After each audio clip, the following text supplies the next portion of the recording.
අයිබෝන් පවන් මුක්තාසන වාලාවේ තුන්වෙනි කොටසට ඔබ සාදරයෙන් පිළිගන්නවා. අද අපි මේ විග්‍රහයෙන් කතා කරන්න යන්නේ ශක්ති බන්ධ ආසන ගැන. සරලවම කිව්වොත් ශාරීරික ශක්තිය ගලා යාමට තියෙන බාධා, ඒ කියන්නේ එනර්ජි බ්ලොක්ස්, ඉවත් කරන යෝග ඉරියව් මාලාවක් ගැන. ඉතින් අපි අද මේ ගමන යන්නේ මෙහෙමයි. මුලින්ම මේ ශක්ති ප්‍රවාහය නිදහස් කරගන්නවා කියන්නේ මොකක්ද කියලා අපි තේරුම් ගමු. ඊළඟට ඒකට අදාළ ශක්ති බන්ධ ආසන එකින් එක මොනවද කියලා බලමු. ඊට පස්සේ මේ ආසන වලින් ලැබෙන ශාරීරික ප්‍රතිලාභ වලට එහා ගිය දේවල් ගැන කතා කරලා අවසාන වශයෙන් මේවා ආරක්ෂිතව පුහුණු වෙන්නේ කොහොමද කියලාත් අපි සාකච්ඡා කරනවා. හොඳයි. එහෙනම් අපි පටන් ගමු පළවෙනි කොටසින්. මොකක්ද මේ ශරීරයේ ශක්ති ප්‍රවාහයෙන් නිදහස් කරගන්නවා කියන්නේ? සමහර දවස් තියෙනව නේද? ඇඟට හරිම තදගතියක් දැනෙන්න, මොකක්දෝ හිරවීමක් වගේ. නැත්නම් දවස ගෙවා ගන්නවත් ඇඟට පණ නැහැ වගේ හැඟීමක් දැනෙනවා. යෝග විද්‍යාවට අනුව මේකට එක හේතුවක් වෙන්න පුළුවන් අපේ ශරීරය තුල ශක්තිය ගලා යාමේදී ඇතිවෙන අවහිරතා. අන්න ඒ ගැටලුවට විසඳුමක් තමයි මේ ආසන මාලාවෙන් අපිට ලැබෙන්නේ. හරි. එතකොට මොනවද මේ ශක්තිබන්ධ ආසන කියන්නේ?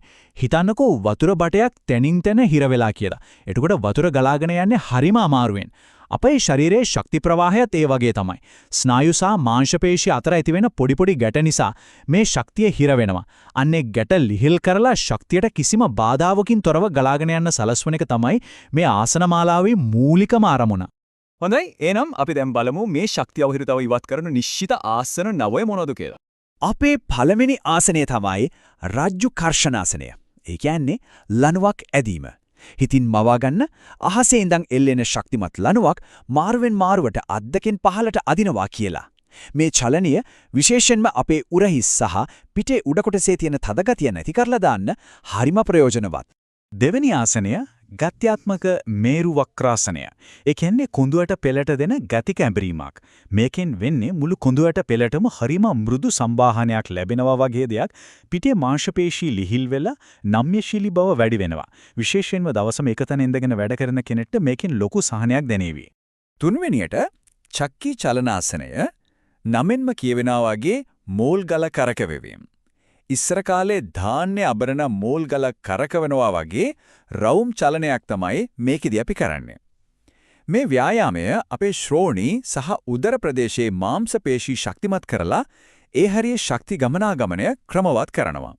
ඊළඟට තියෙන්නේ නෞකා සංචලනාසනය. ඒ කියන්නේ ඔරුව පැදීම. මේ රිද්මයානුකූල චලනයෙන් කෙලින්ම ඉලක්ක වෙන්නේ ශ්‍රෝණිය සහ උදරයේ මාංශපේශී. මේවා ශක්තිමත් වෙද්දී ශාරීරියේ සමබරතාවයත් ඉබේම දියුණු වෙනවා. පස්වෙනි ආසනය කාෂ්ඨ තක්ෂණාසනයේ හෙවත් දර පැලීම. හරියට පොරවකින් දර පලනවා වගේ කරන මේ ප්‍රබල චලනයෙන් එකපාරටම ශ්‍රෝණි ප්‍රදේශයේ පිටේ උඩ කොටසේ තියෙන ආතතිය නැති කරලා ශක්තිය නිදහස් කරන්න ලොකු උදව්වක් ලැබෙනවා. හයවෙනි ආසනය තමයි නමස්කාර ආසනය. එහෙම නැත්නම් වන්දනා ඉරියව්ව. මේක ගලාගෙන යන ලස්සන චලනයක්. මේ ඉරියව්ව පුහුණු කරද්දී එකපාරටම කලවා, දනහිස්, උරහිස්, දෑත් කියන හැම කොටසක්ම ශක්තිමත් වෙනවා. මුළු ඇඟටම හොඳ ව්‍යායාමයක් මේකෙන් ලැබෙනවා. හත්වෙනි එක තමයි වායු නිෂ්කාසනය. නම් හැටියටම මේකෙන් වෙන්නේ ශරීරයේ පහළ කොටසේ, ඒ කියන්නේ ශ්‍රෝණිය, කලවා සහ දනහිස් වතේ එකතු වෙලා තියෙන අනවශ්‍ය ආතතිය සහ ශක්ති අවහිරිතා මුදා හැරීම.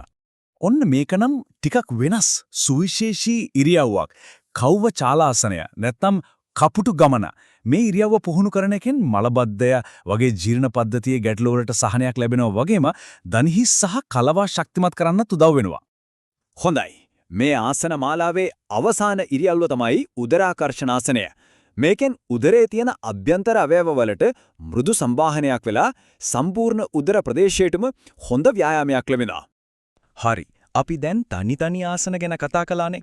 දැන් බලමු මේ සම්පූර්ණ ආසන මාලාවම පුරුද්දක් විදිහට පුහුණු කිරීමෙන් ලැබෙන සමස්ත ප්‍රතිලාභ මොනවද කියලා.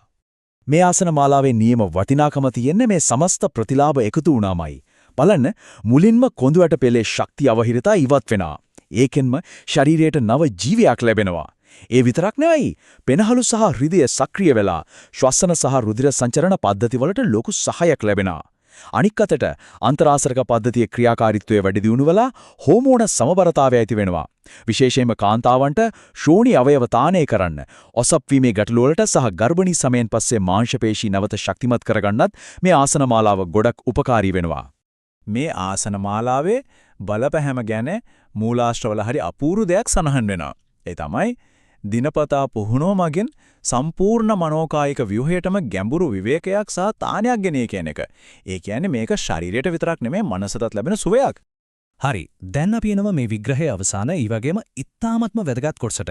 ඒ තමයි ආරක්ෂාව සහ අපි ගත යුතු පූර්ව ආරක්ෂාවන්. මේ ව්‍යායාම වලින් උපරිම ප්‍රතිඵල ගන්න නම් ආරක්ෂාව පළමුව තියෙන්න ඕන. ඒ නිසා මේ කරුණු ටික හොඳින් මතක තියාගන්න. දැනටමත් දන හිස්වල හරි කොන්දේ පහළ කොටසේ වේදනාවක් හරි තියෙනවා නම් මේ ආසන මාලාවෙන් වැළකී සිටීම තමයි වඩාත්ම සුදුසු. වයස්ගත කෙනෙක් නම් එහෙමත් නැත්නම් සංධි ආබාධ තියෙනවා නම් කරුණාකර මේවා පටන් ගන්න කලින් වෛද්‍යවරයෙක් හමුවලා උපදෙස් ගන්න. ඒ වගේම යම් බරපතල රෝගී තත්ත්වයක් තියෙනවා නම් සුදුසුකම්ලත් උපදේශකයෙකුගේ මඟ පෙන්වීම ලබා ගැනීම අනිවාර්යයි. හැම වෙලේම මතක තියාගන්න Tamanගේ ශරීරයට සවන් දීම තමයි වැදගත්ම දේ. ඉතින් අවසාන වශයෙන් පොඩ්ඩක් හිතලා බලන්න. මේ වගේ සරල නමුත් හරිම ප්‍රබල පුහුණුවක් තුලින් Tamanගේ ශරීරය තුළම සිරවී ඇති ජීව ශක්තිය කොයි තරම්නම් මුදා හැරගන්නට පුළුවන් වේවිද? ඒ මුදා හැරිය හැකි ශක්තිය කුමක් වෙන්න පුළුවන්ද?